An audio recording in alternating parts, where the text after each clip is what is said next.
नमस्कार, DD news में आपका स्वागत है। मैं हूं चंद्रशेखर जोशी और आइए सबसे पहले आपको दिखाते हैं इस वक्त की हेडलाइंस। दिल्ली धमाके पर भूटान से प्रधानमंत्री मोदी की सख्त चेतावनी, कहा षड्यंत्रकारियों को बख्शा नहीं जाएगा। गृह मंत्री अमित शाह और रक्षा मंत्री राजनाथ सिंह ने भी दोहराया, षड्यंत्रकारियों को अंजाम तक पहुंचाने के लिए सरकार प्रतिबद्ध, पीड़ित परिवारों के साथ खड़ा पूरा देश। दिल्ली धमाके को लेकर गृह मंत्री की अध्यक्षता में उच्च स्तरीय बैठकें, गृह मंत्रालय ने एनआईए को सौंपी मामले की जांच। घटना के मद्देनजर कई राज्यों में धरपकड़, पूछताछ और छानबीन जारी, हाई अलर्ट पर दिल्ली एनसीआर।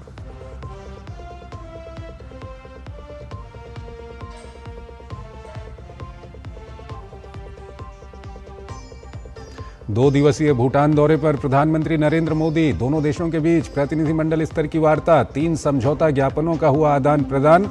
पीएम ने कहा, भारत भूटान संबंध सीमाओं से नहीं संस्कृति से जुड़े। बिहार विधानसभा चुनाव के अंतिम चरण में टूटे सारे रिकॉर्ड, 1951 के बाद सबसे ज्यादा मतदान, करीब 67% हुई वोटिंग। किशनगंज पर सबसे ज्यादा मतदान, सभी एग्जिट पोल में एनडीए को बहुमत। राष्ट्रपति द्रौपदी मुर्मू 3 दिवसीय यात्रा पर पहुंची बोत्सवाना, हवाई अड्डे पर हुआ भव्य स्वागत। राष्ट्रपति बोत्सवाना की नेशनल असेंबली को करेंगे संबोधित। राष्ट्रपति के दौरे को लेकर भारतीय समुदाय में उत्साह। और आइए अब खबरों को विस्तार से देखते हैं। प्रधानमंत्री नरेंद्र मोदी इस समय भूटान में हैं, जहां उन्होंने आज कई कार्यक्रमों में हिस्सा लिया।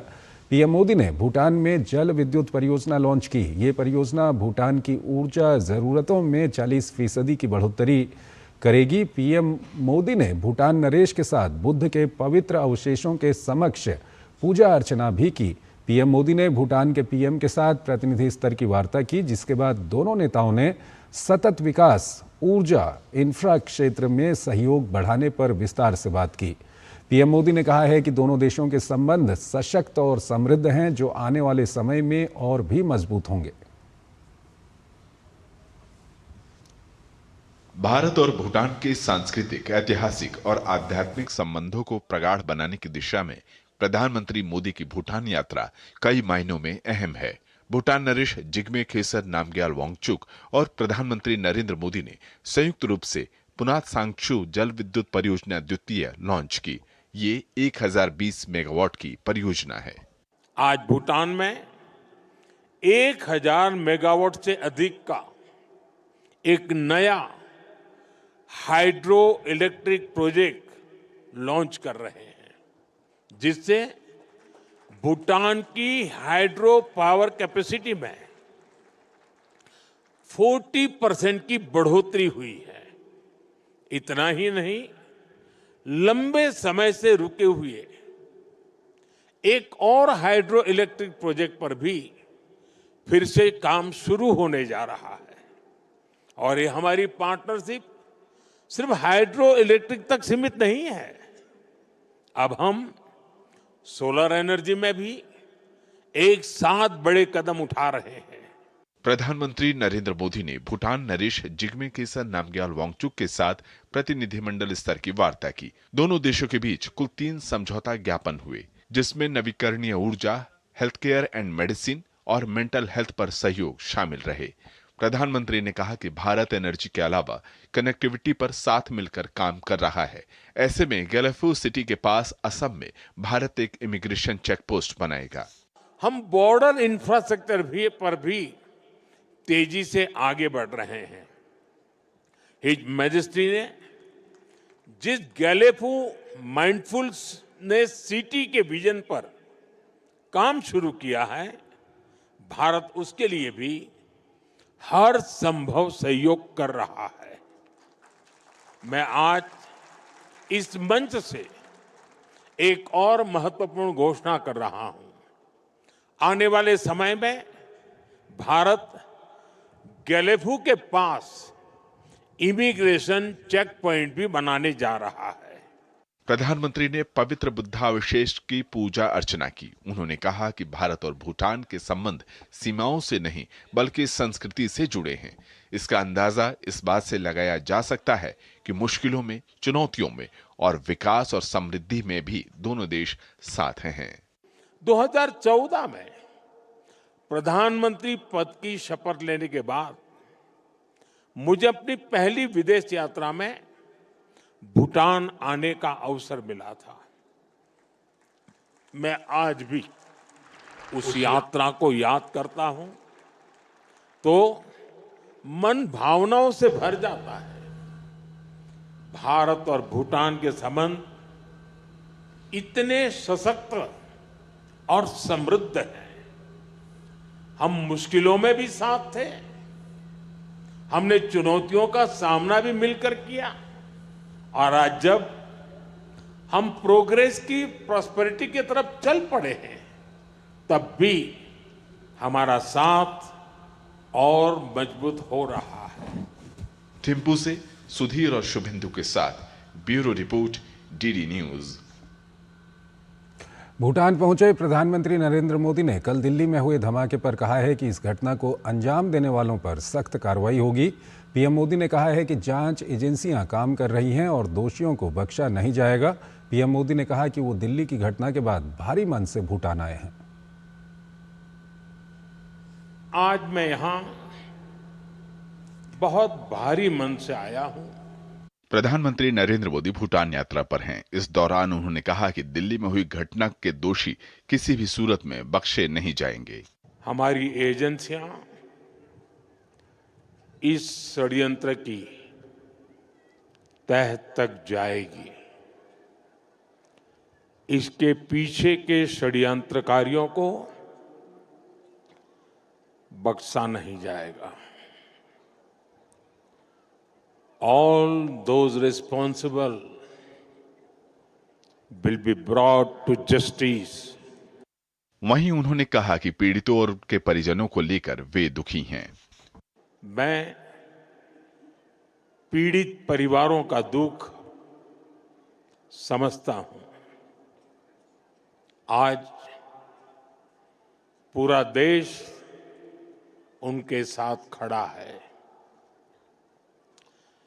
मैं कल रात भर इस घटना की जांच में जुटी सभी एजेंसियों के साथ, सभी महत्वपूर्ण लोगों के साथ संपर्क में था, विचार विमर्श चलता था।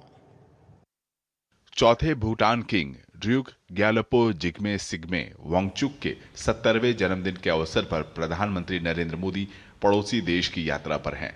भूटान के मौजूदा राजा जिग्मे खेसर नामग्याल वांगचुक ने दिल्ली की घटना में मारे गए लोगों के लिए विशेष प्रार्थना की। उन्होंने कहा कि वे भारत के लिए शांति, समृद्धि और विकास की कामना करते हैं। थिम्पू से निखिल और सुधीर के साथ bureau report, DD news.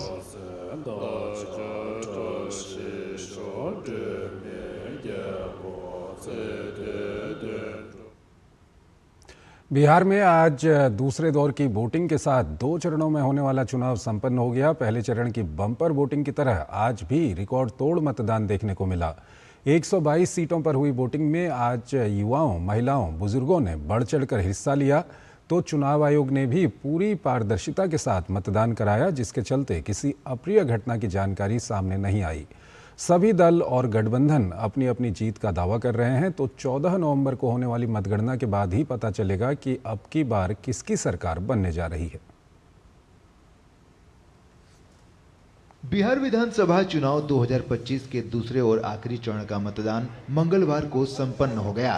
Bihar की 122 सीटों के लिए दूसरे फेज में गयाजी, कैमूर, रोहतास, औरंगाबाद, अरवल, जहानाबाद, नवादा, भागलपुर, बांका, जमुई, सीतामढ़ी, शिवहर, मधुबनी, सुपौल, पूर्णिया, अररिया, कटिहार, किशनगंज, पूर्वी चंपारण और पश्चिमी चंपारण में लोगों ने बढ़ चढ़कर मतदान में भागीदारी की। पूरे राज्य के अलग अलग मतदान केंद्रों पर हर उम्र हर वर्ग के लोग उत्साहपूर्वक अपने मताधिकार का प्रयोग करते नजर आए। इस दौरान मतदान केंद्रों पर लोकतंत्र के रंग बिरंगे नजारे देखने को मिले। कहीं बुजुर्ग मतदाता व्हीलचेयर पर बैठकर वोट डालने पहुंचे तो कहीं महिलाएं अपने नौनिहालों के साथ मतदान केंद्रों पर नजर आईं। वहीं पहली बार वोट डालने वाले युवाओं में खासा उत्साह नजर आया। वहीं दूसरे चरण के मतदान के दौरान लोकतंत्र के उत्सव की एक बेहद खूबसूरत तस्वीर नजर आई, जब नक्सल मुक्त होने के बाद पहली बार मतदान केंद्र बनाए गए जमुई विधानसभा क्षेत्र के चोरमारा गांव में स्थानीय लोगों ने मतदान कर्मियों का स्वागत किया।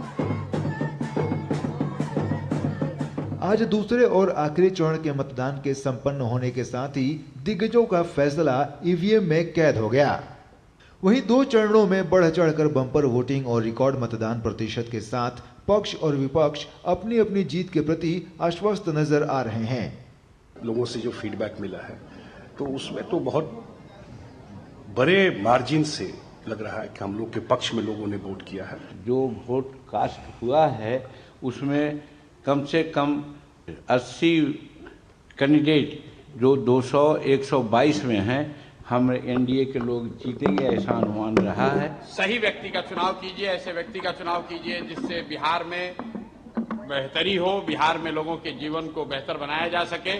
बिहार में परिवर्तन का लहर है और दूसरे चरण के मतदान में भी अपार जन समर्थन श्री तेजस्वी यादव जी को महागठबंधन सरकार को मिलने जा रही है। महिलाओं का है संख्या, झुकाव है महिलाओं का और महिला बढ़ चढ़ करके इसमें हिस्सा ले रही है। बदलाव देख रहे हैं, बदलाव होगा।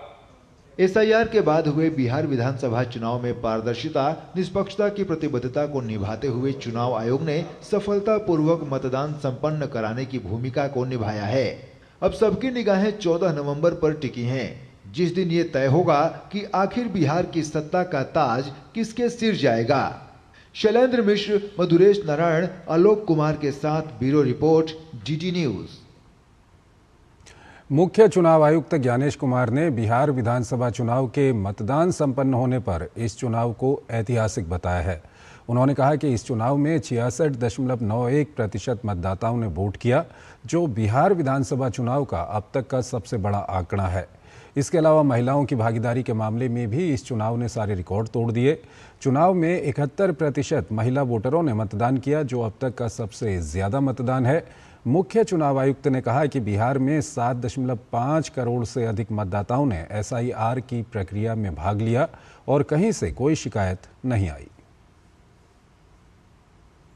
1951 से अब तक हुए सभी चुनावों में सर्वाधिक प्रतिशत वोटिंग की, जो कि लगभग 66.9% है। अब तक हुए सभी चुनावों में हमारी माताओं, बहुओं और बेटियों ने चुनाव आयोग पर पूर्ण विश्वास जताते हुए अभी तक का सबसे अधिक मतदान किया है, 71%।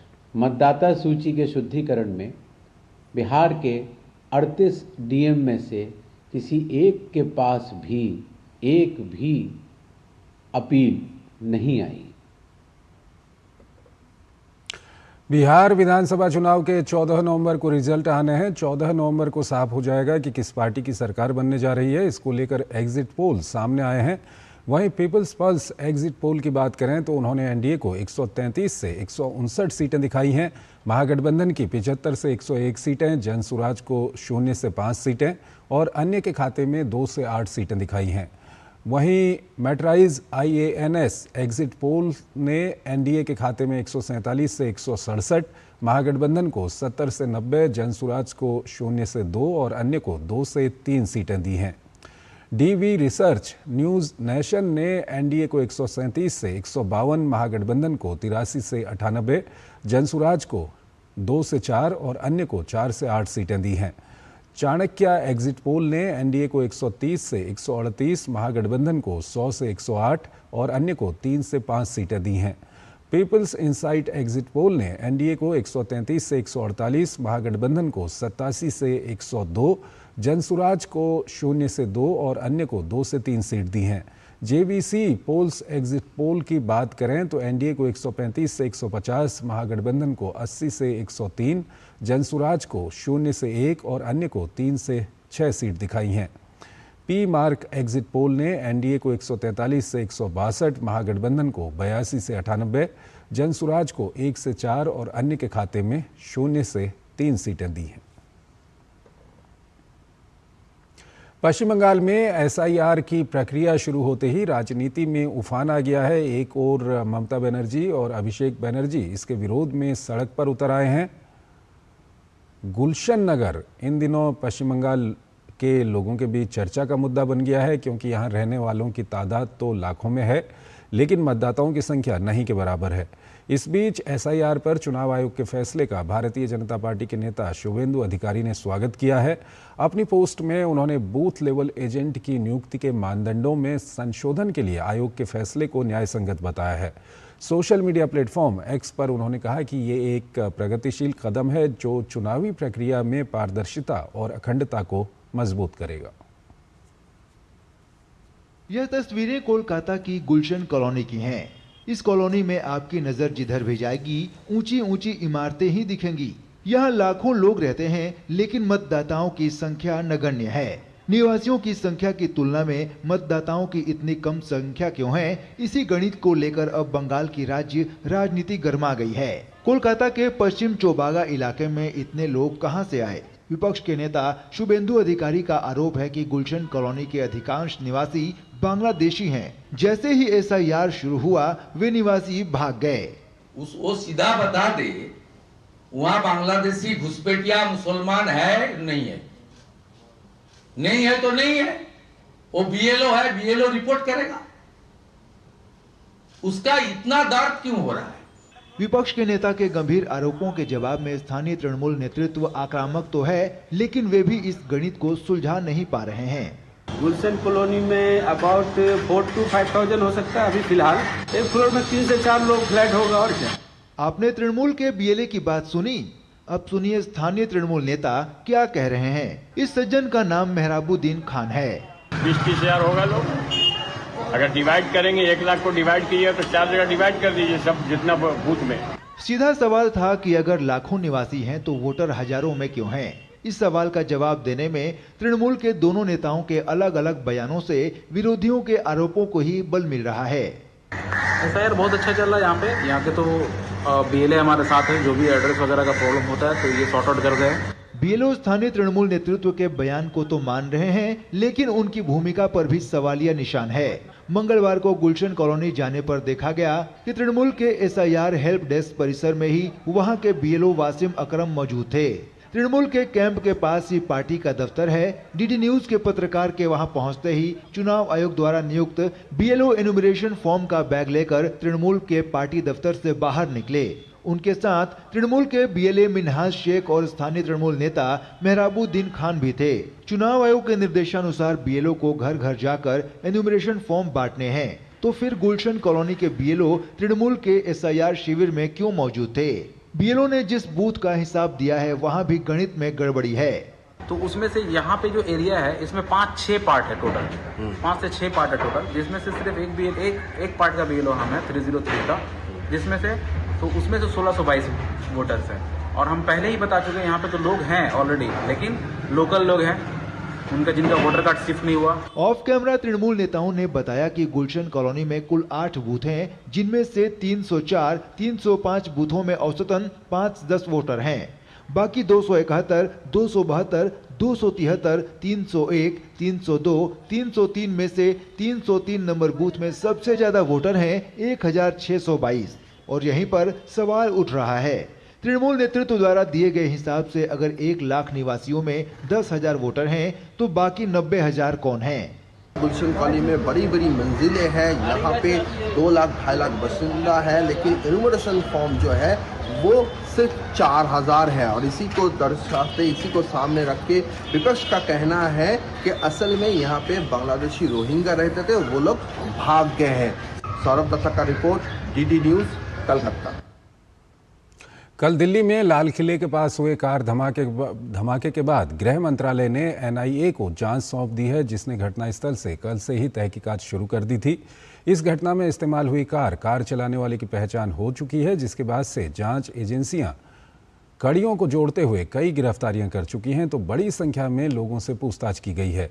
इस बीच दिल्ली एनसीआर और पुलवामा में कई जगहों पर सुरक्षा एजेंसियों की छापेमारी में भारी मात्रा में विस्फोटक बरामद हुए हैं।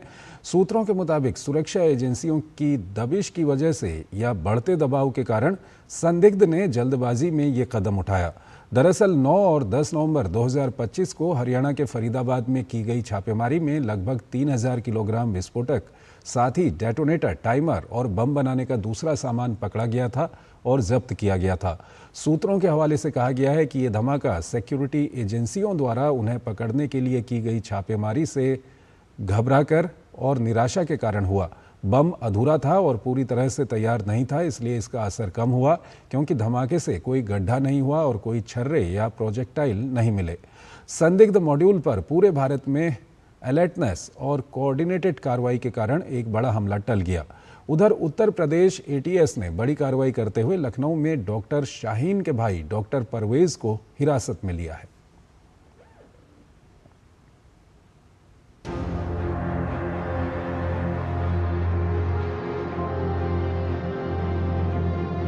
सोमवार को दिल्ली में हुए कार धमाके के बाद से सुरक्षा एजेंसियां अलर्ट मोड पर हैं।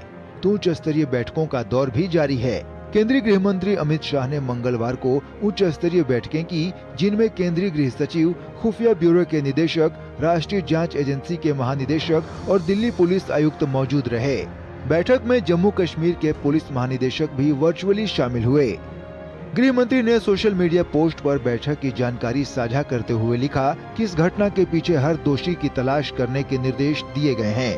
गृह मंत्री ने लिखा कि इस कृत्य में शामिल हर व्यक्ति को हमारी एजेंसियों की कड़ी सजा का सामना करना पड़ेगा।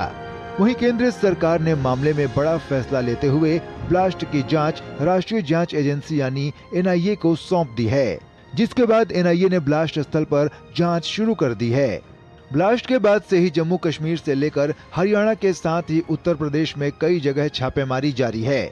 अब तक कई लोगों को हिरासत में लिया गया है, कुछ को गिरफ्तार भी किया गया है। बड़ी संख्या में लोगों से पूछताछ जारी है। इस सिलसिले में फरीदाबाद की अल फलाह यूनिवर्सिटी में भी हरियाणा पुलिस ने गहन छानबीन और पूछताछ की है।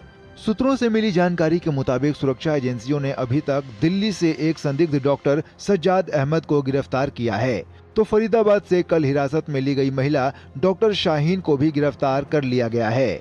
इसके अलावा जम्मू कश्मीर में भी कई संदिग्धों की पहचान की गई है, जिसको हिरासत में लेकर पूछताछ की जा रही है। वहीं इससे पहले श्रीनगर में लेफ्टिनेंट गवर्नर मनोज सिन्हा की अध्यक्षता में एक उच्च स्तरीय सुरक्षा समीक्षा बैठक भी हुई।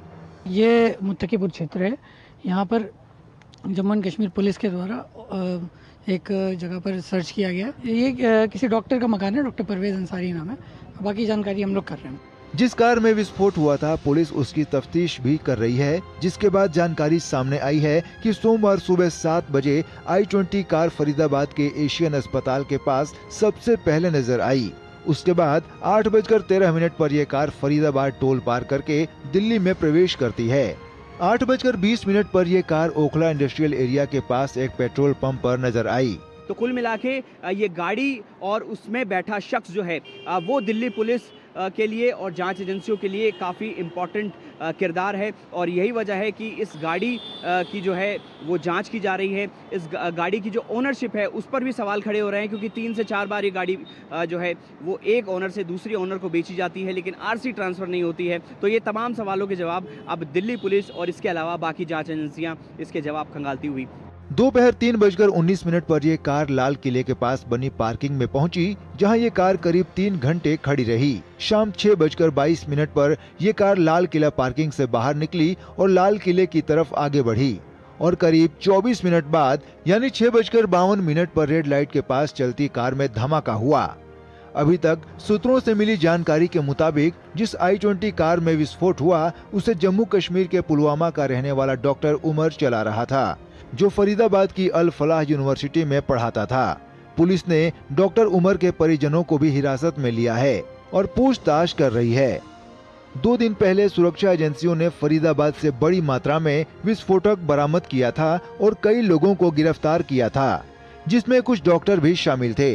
एजेंसियां इस एंगल से भी जांच कर रही हैं कि क्या फरीदाबाद के आतंकी मॉड्यूल का लाल किला धमाके से कुछ लेना देना है कि नहीं।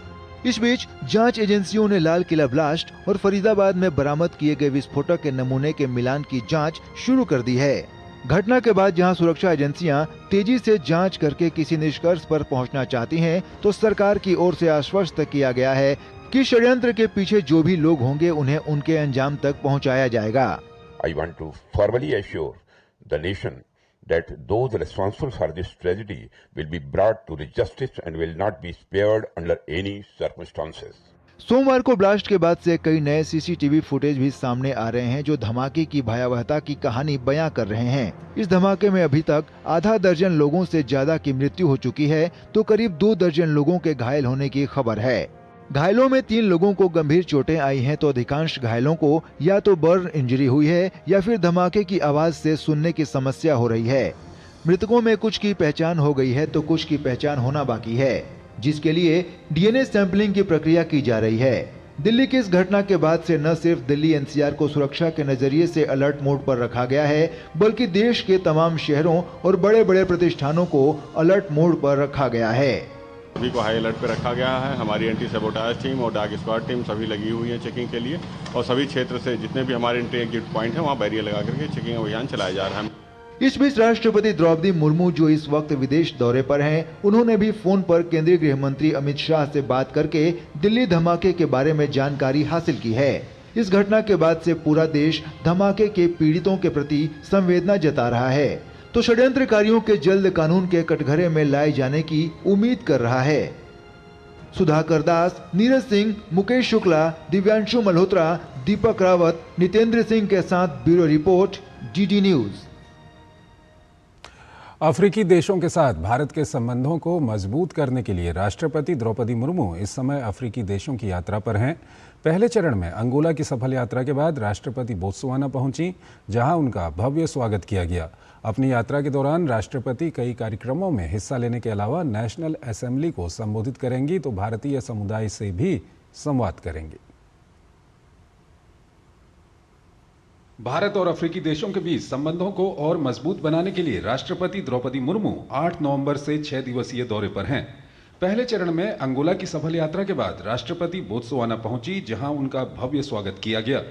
राष्ट्रपति द्रौपदी मुर्मू को हवाई अड्डे पर गार्ड ऑफ ऑनर भी प्रदान किया गया। द्रौपदी मुर्मू राष्ट्रपति ड्यूमा गिदोन बोको के निमंत्रण पर बोत्सवाना का दौरा कर रही हैं। राजकीय यात्रा का मकसद दोनों देशों के साथ संबंधों को नया आयाम देना है। इस दौरान राष्ट्रपति अपने समकक्ष के साथ द्विपक्षीय वार्ता करेंगी। 13 नवंबर तक जारी रहने वाली यात्रा में राष्ट्रपति बोत्सवाना की नेशनल असेंबली को भी संबोधित करेंगी।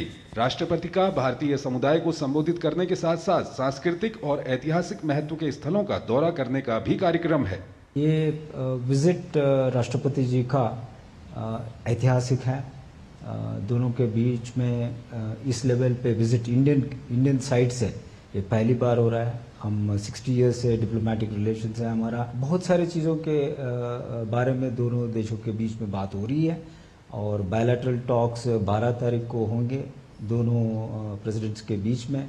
उस दौरान बहुत सारी चीज़ें निकल सकते हैं। बोत्सवाना में राष्ट्रपति भारतीय समुदाय को भी संबोधित करेंगी। दरअसल बोत्सवाना में भारतीय समुदाय की संख्या 10,000 से अधिक है, जो यहाँ की अर्थव्यवस्था में अपना महत्वपूर्ण योगदान देते हैं। हमें बहुत खुशी हो रही है कि हमारे Indian president first time in Botswana यहाँ पर आ रहे हैं और बहुत ही अच्छा फील हो रहा है। हमारे बच्चों का प्रोग्राम है तो हमें अपॉर्चुनिटी मिल रही है प्रेसिडेंट जी से मिलने की और बहुत ज़्यादा एक्साइटेड भी हैं हम लोग। We are very excited actually to receive our president. Over the entire town, people are scrambling for passes just to get a glimpse of Madam President. They're really looking forward to some bilateral relations happening. राष्ट्रपति मुर्मू के इस दौरे से भारत और Botswana के बीच सहयोग और दोस्ती को नई दिशा मिलेगी, जो दोनों देशों के बीच व्यापार, संस्कृति और शिक्षा के क्षेत्र में नए अवसरों को जन्म देगी। बोत्सवाना से शबीर डार के साथ ब्यूरो रिपोर्ट, डीडी न्यूज। केंद्रीय जल शक्ति मंत्री CR पाटिल ने नई दिल्ली में 6वें राष्ट्रीय जल पुरस्कार के विजेताओं की घोषणा की। 10 श्रेणियों में 46 विजेताओं को पुरस्कार प्रदान किए जाएंगे। वहीं पहली बार दिए जा रहे जल संचय जन भागीदारी पुरस्कारों की भी घोषणा की गई। 18 नवंबर को राष्ट्रपति द्रौपदी मुर्मू विजेताओं को पुरस्कार प्रदान करेंगे। केंद्रीय जल शक्ति मंत्री सीआर पाटिल ने 6वें राष्ट्रीय जल पुरस्कारों के विजेताओं की घोषणा की। जल शक्ति मंत्रालय के अंतर्गत जल संसाधन, नदी विकास और गंगा संरक्षण विभाग ने वर्ष 2024 के लिए 6वें राष्ट्रीय जल पुरस्कारों के लिए संयुक्त विजेताओं सहित 46 विजेताओं की घोषणा की। वर्ष 2024 के लिए कुल 751 आवेदन प्राप्त हुए। ये पुरस्कार 10 श्रेणियों में दिए जाएंगे। सर्वश्रेष्ठ राज्य, सर्वश्रेष्ठ जिला, सर्वश्रेष्ठ ग्राम पंचायत, सर्वश्रेष्ठ शहरी स्थानीय निकाय, सर्वश्रेष्ठ स्कूल या कॉलेज, सर्वश्रेष्ठ उद्योग, सर्वश्रेष्ठ जल उपयोगकर्ता संघ, सर्वश्रेष्ठ संस्था, सर्वश्रेष्ठ नागरिक समाज और जल क्षेत्र में उत्कृष्टता के लिए सर्वश्रेष्ठ व्यक्ति। सर्वश्रेष्ठ राज्य की श्रेणी में प्रथम पुरस्कार महाराष्ट्र को दिया जाएगा, गुजरात को दूसरा और हरियाणा को तीसरा स्थान मिला है। 18 नवंबर को राष्ट्रपति द्रौपदी मुर्मू नई दिल्ली के विज्ञान भवन में विजेताओं को पुरस्कार प्रदान करेंगे। जल शक्ति मंत्रालय ने जल संचयन जन भागीदारी 1.0 पहल के तहत पहली बार पुरस्कारों की घोषणा की है। इस वर्ष कुल 100 पुरस्कारों की घोषणा की गई है। इसमें 3 राज्य, 67 जिले, 6 नगर निगम, 1 शहरी स्थानीय निकाय, 2 समाजसेवी और 14 नोडल अधिकारी शामिल हैं। पुरस्कार विजेताओं का चयन JSJB पोर्टल पर अपलोड किए गए सत्यापित आंकड़ों के आधार पर किया गया है। यहाँ पर जल संचय जन भागीदारी का अवार्ड देने का सिस्टम भी पहली बार हुआ है और माननीय प्रधानमंत्री श्री नरेंद्र मोदी साहब ने जो कहा कि जल संचय जन भागीदारी से जन आंदोलन में परिवर्तित करना चाहिए, तो उसका परिणाम ये आया कि हमने 10 लाख का टारगेट रखा था, हम 32 लाख तक पहुँच गए। तो अपने आप में एक बहुत बड़ा टारगेट हुआ। बहुत लोगों ने जिस तरह से इंटरेस्ट लिया, तो ऐसा लगा कि उसको स्पर्धा करने से और ज़्यादा लोग जुड़ेंगे और आने वाले दिनों में और ज़्यादा काम होगा। सर्वश्रेष्ठ प्रदर्शन करने वाले जिलों को 2 करोड़ रुपए प्रति जिला से पुरस्कृत किया जा रहा है। श्रेणी 2 और श्रेणी 3 के जिलों को क्रमशः 1 करोड़ रुपए प्रति जिला और 25 लाख रुपए प्रति जिला के हिसाब से पुरस्कृत किया जा रहा है। Chandrashekhar, DD news. भारत मोटापे, कैंसर और पुरानी बीमारियों की बढ़ती दरों से जूझ रहा है। ऐसे में स्वास्थ्य विशेषज्ञों ने कहा कि कृत्रिम बुद्धिमत्ता AI स्वास्थ्य सेवा प्रदान करने के तरीके को नया रूप देने में एक महत्वपूर्ण उपकरण बन सकती है। नई दिल्ली में कृत्रिम बुद्धिमत्ता के युग में जीवन के वर्षों को जोड़ना विषय पर आयोजित इस शिखर सम्मेलन में इस बात पर ध्यान केंद्रित किया गया है कि कैसे तकनीक भारत की बढ़ती स्वास्थ्य सेवा आवश्यकताओं को पूरा करने में मदद कर सकती है। इस कार्यक्रम को संबोधित करते हुए केंद्रीय मंत्री पीयूष गोयल ने कहा कि भारत ने चिकित्सा के क्षेत्र में काफ़ी तरक्की की है। यही वजह है कि पिछले 10 वर्षों में एम्स की संख्या बढ़कर 23 हो गई है। Good health is the foundation of every thriving society. And if India has to become Viksit Bharat 2047, a developed nation, a prosperous nation, when we celebrate 100 years of independence, the role of our doctors, the role of the medical profession as a whole, nurses, technicians, all the ecosystem, the medical devices manufacturers, our traditional medicine professionals, the entire ecosystem is going to play a very important role. And therefore, we will have to provide vision and leadership. Bharat के रोजगार बाजार में साल 2026 में तेज उछाल की संभावना है। भारतीय उद्योग परिसंघ CII और टैग्ड की एक संयुक्त रिपोर्ट के अनुसार मौजूदा वर्ष 2025 के नियुक्ति दर 9.75% से बढ़कर 11% तक पहुंचने की उम्मीद है। रिपोर्ट के अनुसार बैंकिंग, वित्तीय सेवाएं और बीमा क्षेत्र में सबसे ज्यादा तकरीबन 20% रोजगार उपलब्ध होगा।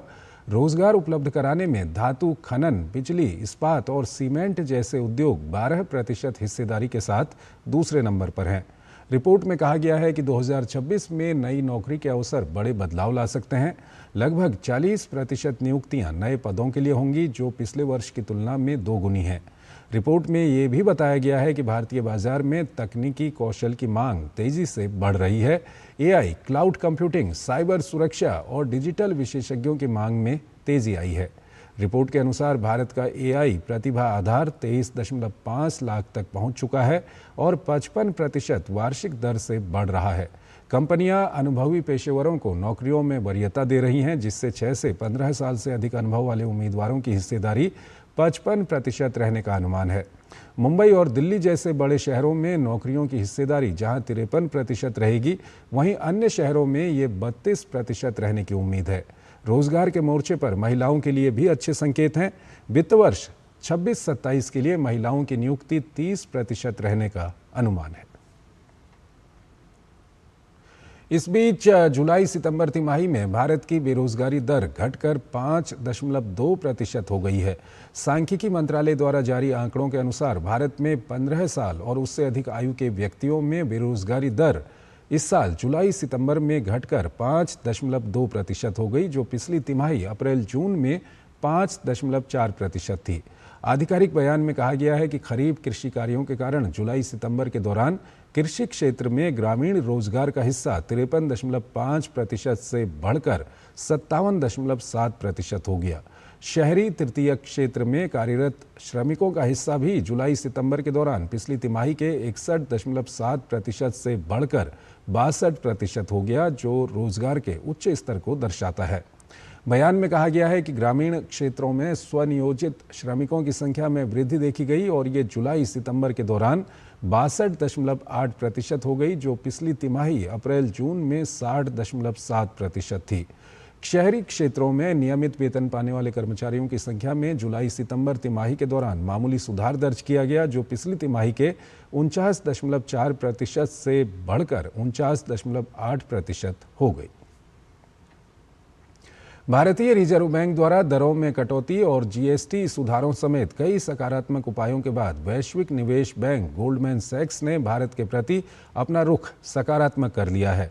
उसने भारतीय इक्विटी की अपनी रेटिंग को ओवरवेट कर दिया है और अनुमान जताया है कि 2026 के अंत तक निफ्टी 14% की बढ़ोतरी के साथ 29,000 के आंकड़े को छू सकता है। अपनी नवीनतम रिपोर्ट में गोल्डमैन सैक्स ने भारत की वृद्धि दर में भी सुधार की उम्मीद जताई है। बैंक ने अक्टूबर 2024 में भारत की रेटिंग डाउनग्रेड की थी। रिपोर्ट के अनुसार विदेशी पोर्टफोलियो से $30 अरब के बड़े आउटफ्लो के कारण भारतीय इक्विटी ने पिछले एक साल में MSCI इमर्जिंग मार्केट इंडेक्स की तुलना में 25% अंकों से कम प्रदर्शन किया है। हालांकि नवीनतम रिपोर्ट में कहा गया है कि भारत की विदेशी जोखिम उठाने की क्षमता में सुधार हुआ है और उम्मीद है कि अगले साल भारतीय इक्विटी का प्रदर्शन बेहतर होगा। निवेश बैंक ने कहा कि भारतीय रिजर्व बैंक द्वारा दरों में कटौती, बेहतर तरलता और बैंकों के विनियमन में ढील के साथ साथ जीएसटी में कटौती जैसे उपायों से विकास को समर्थन मिलेगा। सितंबर तिमाही के लिए कॉरपोरेट आय उम्मीद से बेहतर रही, जिससे चुनिंदा क्षेत्रों में सुधार हुआ। निवेश बैंक ने कहा कि इन कारकों से अगले 2 वर्षों में घरेलू मांग को बढ़ावा मिलेगा। भारत का स्मार्टफोन मार्केट 2025 की तीसरी तिमाही में 5 वर्ष के उच्च स्तर पर पहुंच गया।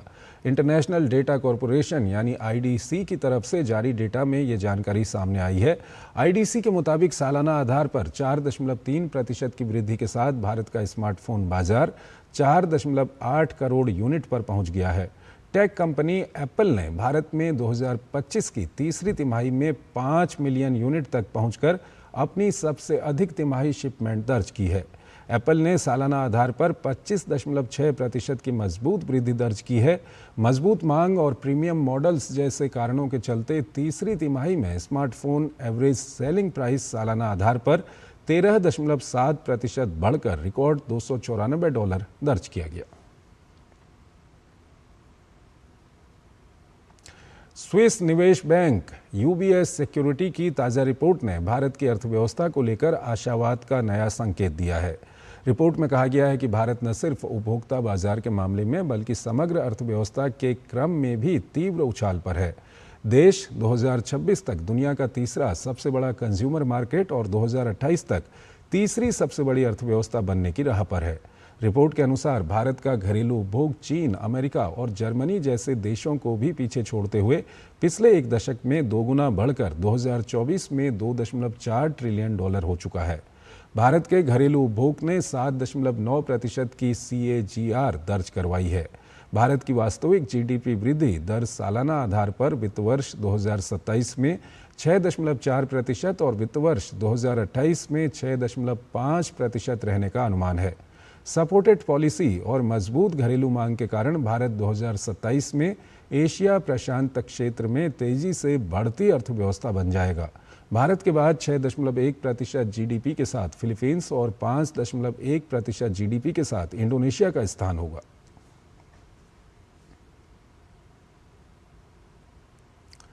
अंतरिक्ष अनुसंधान संगठन इसरो ने बहुप्रतीक्षित गगनयान मिशन की दिशा में एक और कदम बढ़ा दिया है।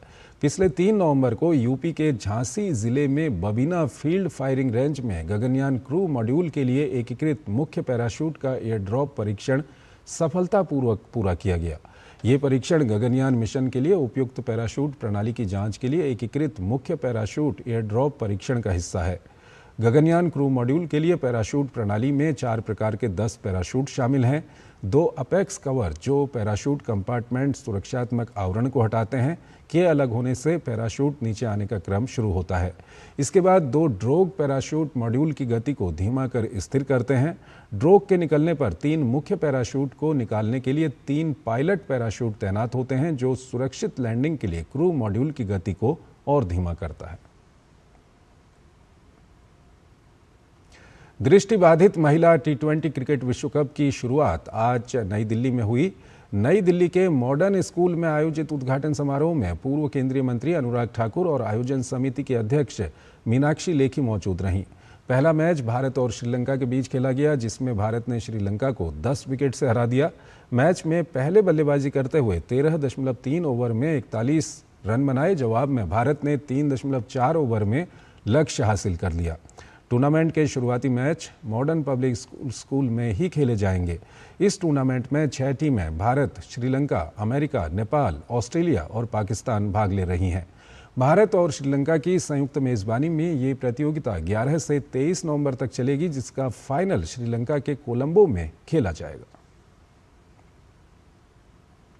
2026 ग्लासगो कॉमनवेल्थ गेम्स को लेकर सरगर्मियां तेज हो गई हैं। इस कड़ी में मंगलवार को दिल्ली में एक कार्यक्रम के दौरान किंग्स बैटन रिले का अनावरण हुआ। कार्यक्रम में खेल मंत्री डॉक्टर मनसुख मांडविया और भारत में ब्रिटिश उच्चायुक्त लिंडी कैमरून भी मौजूद रहीं। कॉमनवेल्थ गेम्स अगले साल 23 जुलाई से 2 अगस्त तक ग्लासगो में आयोजित होंगे। ग्लासगो 12 वर्ष बाद इन खेलों की मेजबानी के लिए तैयार है। इसके साथ ही राष्ट्रमंडल देशों को एक सूत्र में पिरोती किंग्स बैटन रिले की परंपरा भी अपनी मौजूदगी को नए अंदाज में सामने रख रही है। मंगलवार को दिल्ली में एक कार्यक्रम के दौरान किंग्स बैटन रिले का अनावरण हुआ, जिसमें खेल मंत्री डॉक्टर मनसुख मांडविया और भारत में ब्रिटिश उच्चायुक्त लिंडी कैमरून और आयोग की अध्यक्ष PT उषा मौजूद रहीं।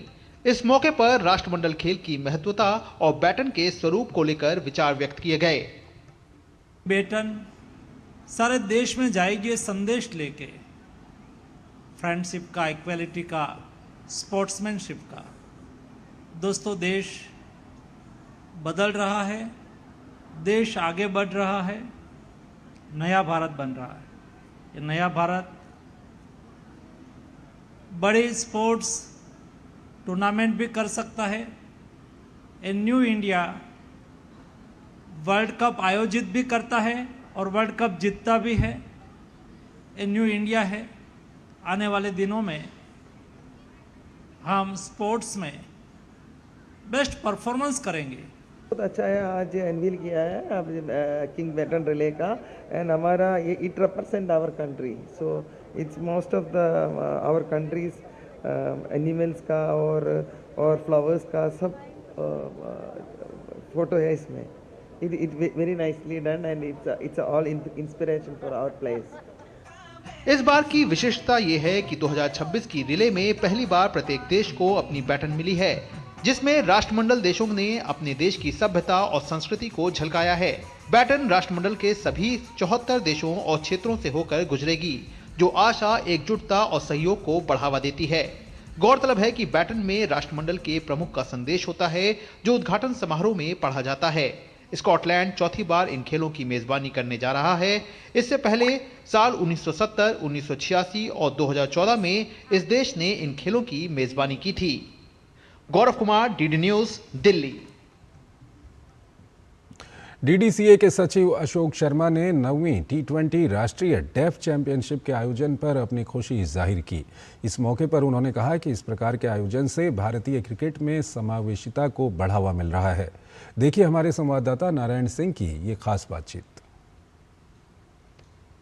दिल्ली में 9वीं deaf national championship T20 tournament का आयोजन हुआ और इस वक्त हमारे साथ बात करने के लिए है डीडीसी के सेक्रेटरी अशोक शर्मा जी। सर, आपका स्वागत है। इस तरह के इनिशिएटिव को सर किस तरह से देखते हैं एक इंक्लूसिव सोसाइटी के निर्माण में, और जिस तरह का इनका प्रदर्शन है लगता नहीं है कि किस तरह से ये किसी से कम है? देखिए, जो वर्ड आपने अभी बोले हैं कि ये किसी से कम नहीं है।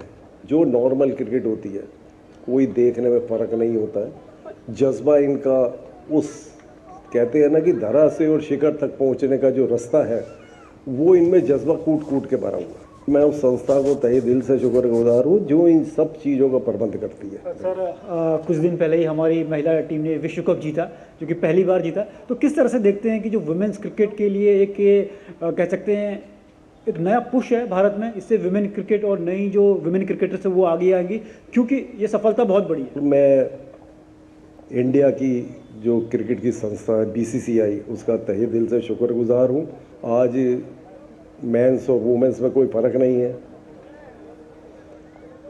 प्रैक्टिस के लिए पूरी फैसिलिटीज़ दी जाती है। वुमेन्स प्रोफेशनल लीग शुरू करी, जिससे लड़कियों की क्रिकेट बहुत ऊंचाइयों पे गई। वुमेन्स क्रिकेट को बढ़ाने में BCCI का बहुत बड़ा हाथ है। सर, बात करें डीडीसी की, जिस तरह से डीडीसी लगातार क्रिकेट को बढ़ावा दे रहा है, काफ़ी यंग क्रिकेटर्स आप देखिए, DPL ने काफ़ी ऐसे क्रिकेटर दिए हैं जो IPL में उन्होंने नाम रोशन किया है। तो किस तरह से देखते हैं कि जो DPL का जो रोल है, जो नए क्रिकेटर्स को आगे बढ़ाने में किस तरह से वो अहम भूमिका निभा रहा है? जो भी नया क्रिकेटर शुरू होता है, जो बढ़िया क्रिकेटर है, उसका एक ख्वाब होता है कि IPL खेलना, लेकिन सब ख्वाब पूरे नहीं होते। लेकिन उस ख्वाब को दिल्ली वालों के लिए पूरा करने के लिए हमारी संस्था दिल्ली डिस्ट्रिक्ट क्रिकेट एसोसिएशन ने दिल्ली प्रीमियर लीग शुरू करी और लगातार दूसरे साल सफलतापूर्वक उसको पूरा किया। लाखों लोगों के सामने जब आप खेलने उतरते हैं और आप परफॉर्मेंस देते हैं तो ज़्यादा देर छुपाई नहीं जा सकती। वो कभी न कभी किसी न किसी रूप में उस संस्था के उन सेलेक्टर्स के आगे आती है जो उन बच्चों को आगे ले जाने में सहायता करते हैं। जी बिल्कुल, जिस तरह से अशोक शर्मा जी ने कहा कि भारत में जो क्रिकेट का जो क्रेज़ है लगातार बढ़ रहा है, और जिस तरह से जो DPL की बात करें, चाहे वुमेंस प्रीमियर लीग की बात करें, चाहे हमारी महिला क्रिकेट टीम की बात करें जिन्होंने विश्व कप जीता है, चाहे आप डेफ क्रिकेट की बात करें, ब्लाइंड क्रिकेट की बात करें, हर क्षेत्र में हमारे खिलाड़ी बेहतर प्रदर्शन कर रहे हैं। कहीं ना कहीं जो मैनेजमेंट है, जो संगठन है, इसमें इसकी बड़ी भूमिका है, और हम यही आशा करते हैं कि आने वाले समय में भारत का जो वर्चस्व है क्रिकेट में वो बढ़ता ही रहेगा। कैमरा पर्सन मनोज के साथ नारायण सिंह, DD न्यूज़, दिल्ली। राजस्थान के बाड़मेर में पुलिस ने एक बड़ी सफलता हासिल करते हुए पाकिस्तान से हेरोइन तस्करी के एक मामले में 3 साल से फरार चल रहे आरोपी को गिरफ्तार कर लिया है। पकड़े गए आरोपी स्वरूप सिंह पर 25,000 रुपये का इनाम भी घोषित था। पुलिस अधीक्षक नरेंद्र सिंह मीणा ने बताया कि आरोपी को 2022 में गडरा रोड थाना क्षेत्र में पाकिस्तान सीमा से हेरोइन प्राप्त कर आगे सप्लाई करने के मामले में गिरफ्तार किया गया है। इस प्रकरण में यह 8वीं गिरफ्तारी है, जिसमें अब तक 312 ग्राम हेरोइन और 16 लाख से ज्यादा की नकदी बरामद हो चुकी है। आरोपी के खिलाफ जैसलमेर और श्री गंगानगर जिलों में भी मादक पदार्थ तस्करी के कई मामले दर्ज हैं। पुलिस फिलहाल आरोपी से तस्करी नेटवर्क के अन्य सदस्यों के बारे में गहन पूछताछ कर रही है। तो इसमें ये 8वां मुलजिम था, 25,000 का इनाम जो किया। ये जो बॉर्डर पे अपना जो रोहडी है, जो MKD है, वहाँ के जो लोकल ये आदमी होते थे जो बॉर्डर पार से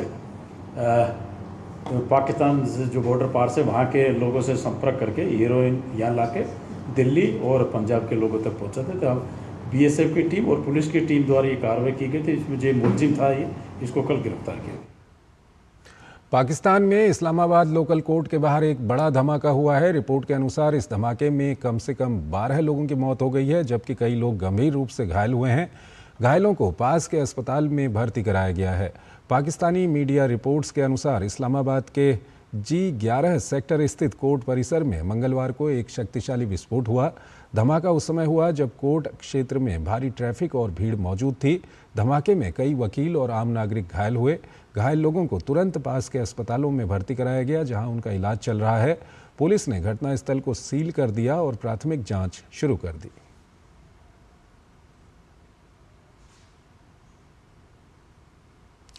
भारत के खिलाफ आई पाकिस्तान की टिप्पणी पर भारत ने कड़ी प्रतिक्रिया दी है। विदेश मंत्रालय ने अपने जवाब में पाकिस्तान द्वारा लगाए गए सभी आरोपों को निराधार बताया। विदेश मंत्रालय के प्रवक्ता ने कहा कि भारत के खिलाफ झूठे आरोप गढ़ना पाकिस्तान की पुरानी चाल रही है।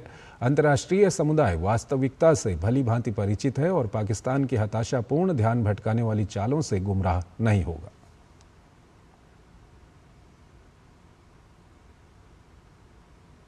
भारत ने ब्राजील के बेलेम में UNFCCC COP30 के उद्घाटन सत्र में बेसिक समूह और समान विचारधारा वाले विकासशील देशों के समूह की ओर से वक्तव्य दिया। वक्तव्य में समानता, साझा लेकिन विभेदित जिम्मेदारियों और संबंधित क्षमताओं के केंद्रीय महत्व और कन्वेंशन, क्योटो प्रोटोकॉल और पेरिस समझौते के पूर्ण और प्रभावी कार्यान्वयन पर जोर दिया गया।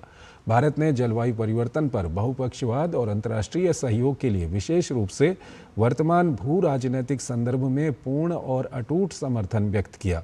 वक्तव्य में COP30 की तैयारी में ब्राजीलियाई अध्यक्षता द्वारा की गई व्यापक और सावधानीपूर्वक तैयारियों और प्रयासों की गहरी सराहना की गई।